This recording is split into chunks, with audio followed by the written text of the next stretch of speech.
All right, Coach. Looking back, WLEX General 18 this week has put out a list of top performers in Week 2 high school football.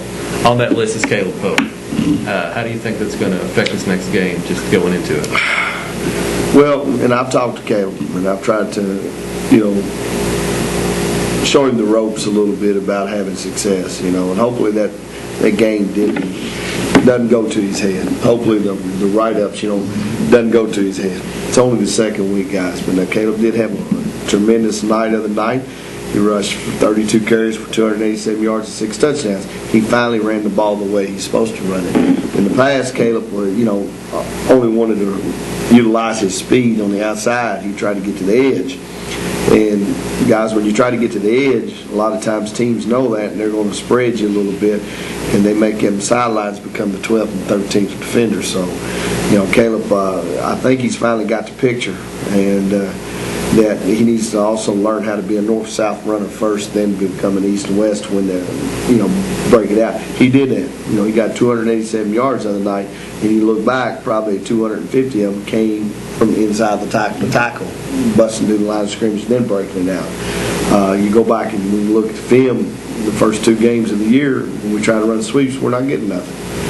Because all they're doing is stretching him out. It's easy to take speed away on the edge if you know how to coach it. And, all you got to do is spread it out. So he had a wonderful night. It's the best I've seen him run in 4 years here at Nicholas County. He ran with purpose. He ran with determination. And he followed these blocks. And also, too, guys, he couldn't have got 287 yards if those 5-6 guys up in front of him weren't doing their job. And, a lot of bragging probably needs to go to, Ethan Smith, Chris Morgan, John Lee Allison, Nolan Woosley, Jake Kirby, Zach Howard, Austin Allison, J.D. Wagner, those guys that are blocking for him. They did a wonderful job. So, to me, I'm glad that WLAX recognized Caleb, and he's deserving. Caleb's busted his chops, guys. He's done the right things to get to the point where he's one of the elite backs around this area.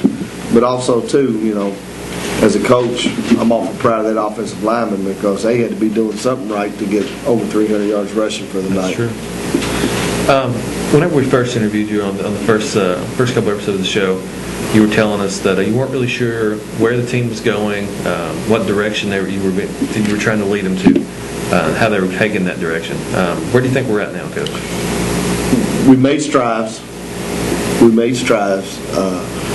First week we didn't know how to compete, and this week we competed.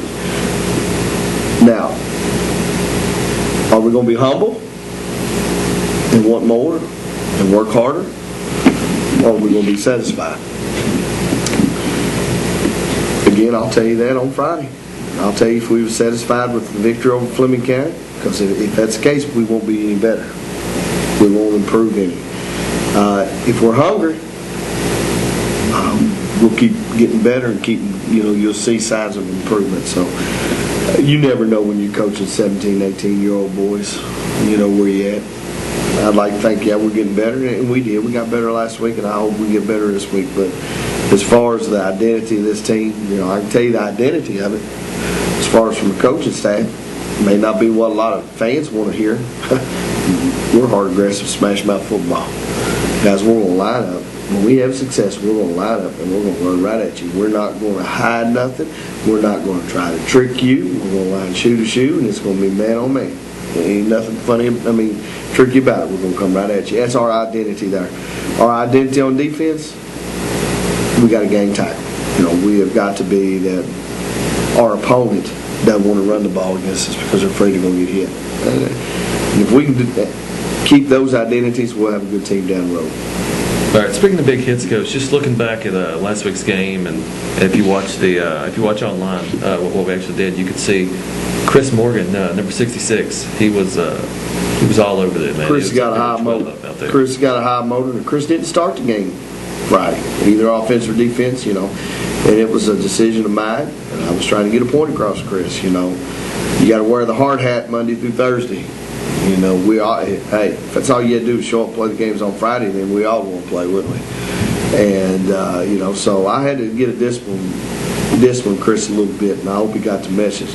But now one thing about Chris is when the lights turn on, his motor doesn't stop. He got a high-impact motor, and he can flat-out play, guys. He's the strongest player that I've ever had here, and I've been here 20-plus years, and I've ran the weight program here for 20-plus years. I've had a lot of kids. I've had offensive linemen that every one of them can bench weight 300-plus, but I've never had a kid go in there and lay down on the bench press 385 pounds with box squat over 600. I've never. And he is a stout kid. Chris is still learning the game. Last year was actually his first year of varsity experience. I mean, he didn't play in the first 2 years here, and he's still learning the game. He's still got a ways to go. But if you want to talk about college prospects, to me, he's the number one college prospect we got. Not to say that Caleb's not, because Caleb's going to get his opportunity to play college ball, hopefully. But now Chris, he to be that strong and that explosive off the ball. He's a tweener now. He's only about 5'10", 5'11", about 260. If Chris was 6'3", 280, I guarantee a lot of D1 schools would be down here looking at him. But he's got the heart. Oh, yeah. He's got a heart of gold, and he's still learning it, but boys, is he not explosive off the ball. And I'm going to tell you right now, there ain't nobody we play, nobody, that's going to block him one-on-one. No. It's not going to happen. He was all over the place. I mean, if there was a big play you all had, and Chris Morgan was in there. Yeah, he got called for that bogus call, John Lee intercepted the ball, made a good read, intercepted, ran it in for a score. And this was early in the ball game, And they called Chris for roughing the passer. And once that ball's thrown and it's intercepted, quarterback's live meat. And all Chris did was push him down. I know that, and you know that, but the people throwing the flags did. But that's the past. But looking at this week's game coming up, what exactly do you see in the future of Nichols County football this weekend, Friday night, playing West Carter? I just hope we play hard. I hope we show up play. I just hope we show up play, and I hope we show up with a certain frame of mind, I'm tired of kids just showing up and going through the motions. That's what we did against Lewis County. We got our butts beat. If we show up this Friday night and just happy to be there, then we'll get beat. If we show up with an attitude in mind, we're going to beat your butt, and we're going to do whatever it takes, and we're going to try to rub your nose in it, then we'll be all right. But if we just want to show up and go through the motions, then we'll get our butts beat because Kevin Brown's a good coach. West Carter players, they're going to play hard. And I think this is their first home game this year. I know they played Bath at Bath. And I think they did.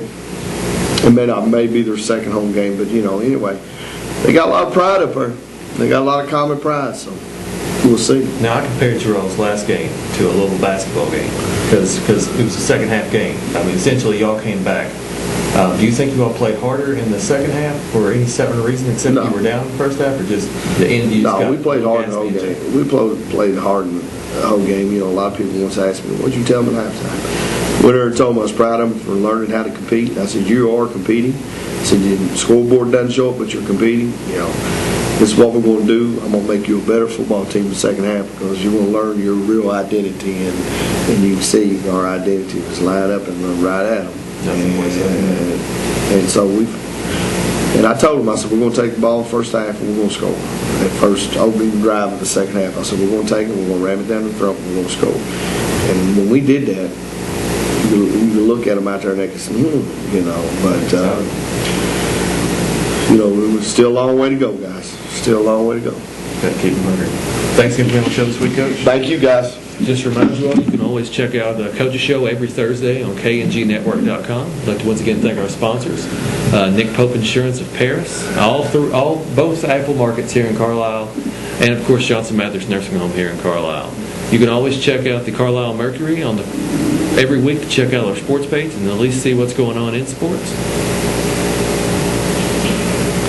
And of course our key sponsor would be Webb's Tire and Judy, where of course owner J.D. Webb says if you're not buying